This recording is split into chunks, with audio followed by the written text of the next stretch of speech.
আসসালামু আলাইকুম রহমতুল্লাহ বরকাত। আজকে গেছিলাম একটু নোয়াখালী, তেজগাঁও। তো তেজগাঁও দিয়ে যখন আমি ঢুকলাম, তখন আহ, ঢুকলাম হলো হাতির ঝিল দিয়া। তো হাতির ঝিল দিয়ে ঢুকার পরে দেখি যে মধুবাগ থেকেই যে পরিমাণের লাইন, এটা কিন্তু মানে প্রথম মনে করছিলাম যে কোনো যানজট লাগছে, জামের কারণে মনে হয় এই অবস্থা। আর দেখেন হাতির ঝিলে অটোরিক্সা এত তীব্রত হয়েছে, অটোরিক্সা এত মানে অশৃঙ্খল হয়ে গেছে যা বলার বারে। অটোরিক্সাগুলো কিন্তু যা বলার বারে, তারা কিন্তু কোনো পুলিশের কোনো কথাই শুনতেছে না, কোনো তাদের কেউই তাদেরকে আটকাতে পারতেছে না। এটা কিন্তু এই তেজগাঁও যে শান্তা টাওয়ারের যেই সিরিয়াল, তেলের পাম্প, এই পাম্পের সিরিয়াল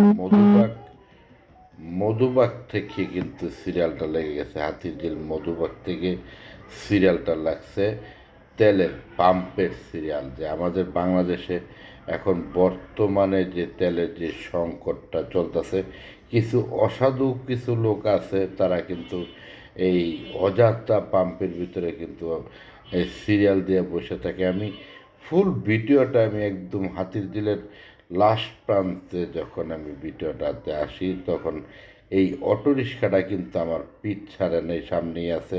তাকে কোনো রকমের কোনো এই বলার পরও সে কিন্তু সাইড দিচ্ছে না। তো এমন একটা পরিস্থিতি। আর যে তেলের যে সিরিয়াল, আপনারা দেখলে অবাক হয়ে যাবেন যে বাংলাদেশে আসলে এখন বর্তমানে যে অবস্থা দেখেন, এই যে রাস্তার মধ্যে গাড়ি যে এত তীব্রতর জাম, হাতির ঝিলের মতো জায়গার মধ্যে মনে করেন জামের জন্য কিছু করা যাচ্ছে না। আর অটোরিক্সা দেখেন হাতির ঝিলে উঠে গেছে গা। এটা কিন্তু এই এখন যে অবস্থা রিক্সাওয়ালাদের যে এই অবস্থা, এই রিক্সা যদি আগের থেকে বন্ধ না করে, তাহলে ঢাকা শহরে চলাফেরাটা অনেকটাই খারাপ অবস্থা হয়ে যাবে। তাকে ধমক দেওয়ার পরও সে এই চলতে আছে, কারোরই সাইড দিচ্ছে না। দেখেন কি করতেছে অটো রিক্সাটা।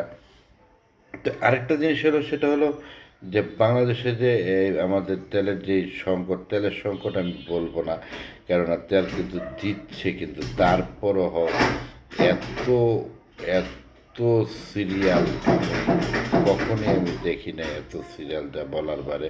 কেননা আজকে দেখেন মধুবাগ থেকে সিরিয়াল হাতির ঝিল পুরাটা রিং রোড, হাতির ঝিল রিং রোড হচ্ছে, রিং রোড থেকে শুরু করে আপনার শান্তা টাওয়ার যেই তেলের পাম্প, ওই শান্তা টাওয়ার পর্যন্ত চলে গেছে এই সিরিয়ালে।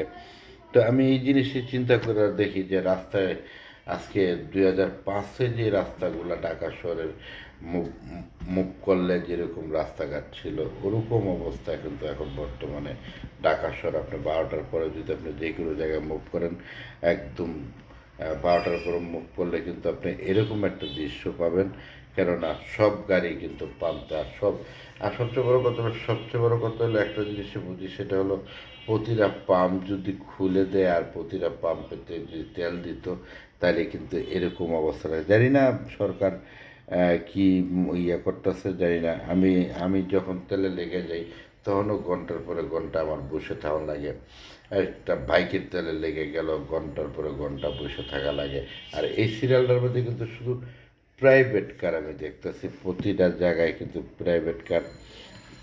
মানুষের যে একটা দুর্ভোগ, এটা তো আছেই। তা আমি জানি না যে সরকার প্রতিটা পাম্পে কেন তেল দিচ্ছে না, এবং কি কেন প্রতিটা পাম্প খোলা রাখতেছে না, এটা আমি বলতে পারবো না। কিন্তু এর আগেও আমি কয়েকটা ভিডিও দিছি যে সিরিয়ালের যে তেলের পাম্পের যে সিরিয়াল।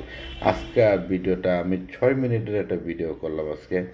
কেননা হাতির ঝিল থেকে শুরু করে আমি মধুবাগের থেকে মধুবাগের গোড়ার থেকে আমি যখন শুরু করলাম, তখন আমি চলে আসলাম হলো আপনার গিয়ে একদম রিং রোডের আগে যে ব্রিজটা, লাস্ট ব্রিজটা, ওই ব্রিজ পর্যন্ত আমি আপনাদেরকে ভিডিও দিয়েছি। রিং রোড দিয়ে ঢুকে আপনার শান্তা টাওয়ার পর্যন্ত এই সিরিয়ালটা, এই তেলের যে সিরিয়ালটা চলে গেছে, এখানে পেট্রোল পাম্পের যেই সিরিয়ালটা চলে গেছে, এই সিরিয়ালটা যদি নেয় তাহলে এত গাড়ি এটা পাম্পে যদি 2 গাড়ি তেলও যদি লোড করে তাহলে এই গাড়িগুলো কি তেল পাবে, আজও পাবে কি না এটা কিন্তু নিশ্চয়তা নাই। কেননা এত সিরিয়াল আপনার, এত সিরিয়াল বলার পরে এত সিরিয়ালের থেকে এই গাড়িগুলো কি তেল পাবে কি না একমাত্র পাম্প মালিকই জানে,